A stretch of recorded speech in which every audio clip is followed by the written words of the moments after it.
नमस्कार दोस्तों। आज हम कहानी को लेकर आगे को बढ़ते हैं। कहानी परिवार एक स्वाभिमान।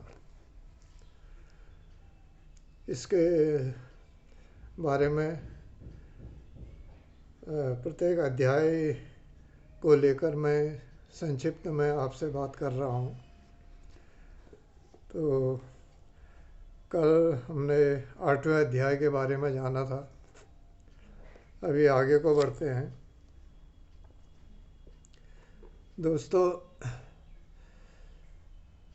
मनुष्य जीवन में संघर्ष करता है तो कुछ पाने के लिए, और संघर्ष कर लेता है, हिम्मत से काम लेता है, तो वो संघर्ष करके अपनी मंजिल पर पहुंच जाता है। उसे अपने पे विश्वास होता है, तभी वह यह करता भी है कि मैं कर लूँगा। तो यही आनंद और उषा भी अपनी यही मानसिकता को बनाकर आगे को बढ़ रहे हैं। सुबह उठ के सभी ने नहा धो के अपनी दिनचर्या शुरू कर दी है।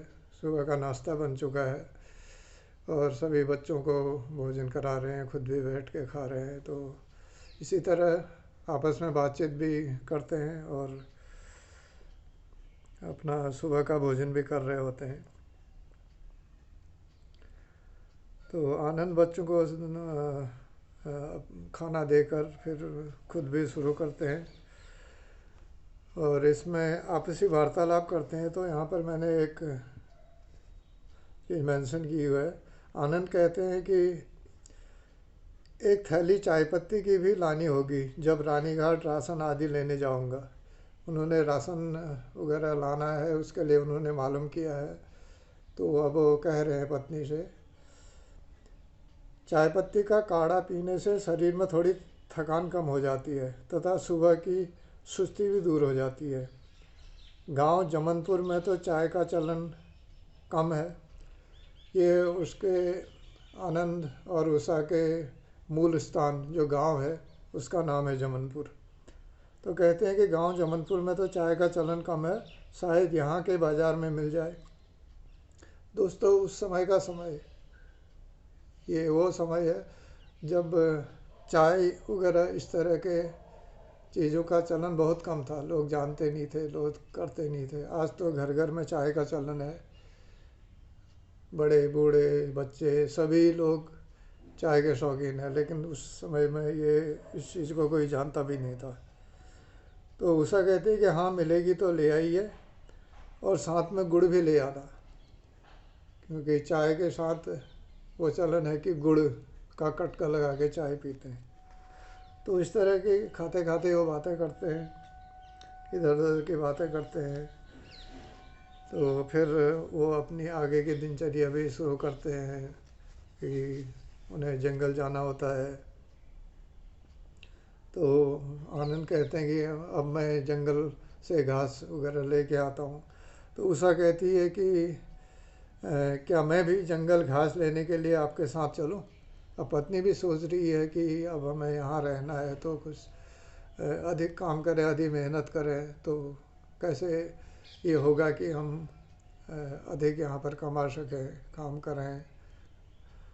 तो आनंद कहते हैं नहीं, अभी नहीं, अभी तो ये हमारे लिए नई जगह है, तो अभी तुम्हारा चलना ठीक नहीं होगा क्योंकि बच्चे छोटे हैं। हाँ, अगर बच्चों को बताओ, समझाओ, अगर वो कर सकते हैं तो फिर आगे को देखते हैं। तो इसी तरह दोस्तों, पारिवारिक की बातें हैं, कई वार्तालाप उनके पति पत्नी के बीच में होते हैं। बच्चे भी उनके साथ शामिल होते हैं। तो आनंद इसी तरह आगे को अपनी रणनीति पत्नी से विचार विमर्श से कुछ अपना सोच कर वो अपने वहाँ पर जो भी है कार्य वगैरह करने की सोचते हैं। फिर उषा पूछती है कि जंगल में ये घास वगैरह लेने के लिए काफ़ी अंदर जाना पड़ता होगा, तो कितना अंदर जाना पड़ता है। आनंद कहते हैं वो मैंने यहाँ पर लिखा हुआ है। आनंद कहते हैं ज़्यादा दूर भी नहीं, परंतु अच्छी घास तो थोड़ी दूर जंगल के अंदर पहुँचकर ही मिलती है। वहाँ पर पेड़ की सूखी टहनियों की काफ़ी लकड़ियाँ भी ज़मीन पर गिरी हुई है, काफ़ी उपयोग के लायक हैं, क्योंकि भोजन बनाने के लिए लकड़ियाँ तो हमें भी चाहिए, और अन्य राहगीर जो भी यहाँ आसपास रात्रि में विश्राम हेतु डालते हैं, डेरा डालते हैं, उन लोगों को भी आवश्यकता होती है। अतः उन्हें भी हम इकट्ठा करके यहाँ ले आए तो कुछ तो हमारे उपयोग में आ जाएंगी, और बाकी बची हुई लकड़ियों को हम उन मुसाफिरों को दे सकते हैं। यह मैं आते आते सोच रहा था। आनंद कहते हैं कि मैं जब जंगल से वापस लौट रहा था और लकड़ियों को देख के आया हूँ, तो मेरे मन में ये विचार आया कि अगर इनको भी मैं ले जाएं तो ये उपयोग वाली चीज़ें हैं। तो दोस्तों, आदमी जब कुछ करने लग जाता है तो फिर आगे को भी कई चीज़ें सोचने लग जाता है, कई चीज़ें उसके सामने आती हैं, और वो अपनी हिम्मत, अपनी लगन से काम कर रहा होता है, और ईश्वर का भरोसा उसको होता है। तो अ, उसके सामने भी कुछ इस तरह की परिस्थितियाँ, इस तरह की चीज़ें सामने आती हैं जो प्रकृति उसको एक रूप में सामने, उसके सामने रखती है। तो उषा भी कहती है हाँ, लकड़ियों की ज़रूरत तो मुख्य होती है, हाँ, तो हमें भी ज़रूरत होती है, और राहगीर भी आएंगे तो हम उन्हें भी देकर कुछ पैसा अगर हमें मिल जाएगा तो हमारे लिए अच्छा रहेगा। तो अभी दोपहर में के बाद हम दोनों चलते हैं जंगल। तो ये बातें उनकी आपस में होती हैं, फिर वो बच्चों को भी बुलाते हैं। तो सभी को उषा कहती है कि अ, तारा बिना प्रेम, आओ बच्चों सभी यहाँ आकर हमारे पास बैठो।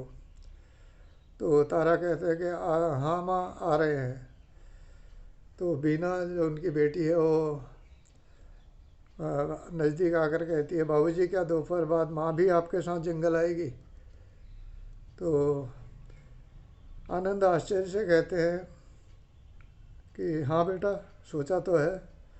तारा कहते हैं हाँ बाबूजी, हमें माँ ने सब बताया है, ठीक होगा यदि आप लोग दोनों जंगल जाएंगे तो दुगुना चारा हमारे घर पर आ जाएगा। इस तरह के बच्चे भी समझते हैं, समझने लगे हैं उनके, और उन्हें सपोर्ट करने की सोच रहे हैं।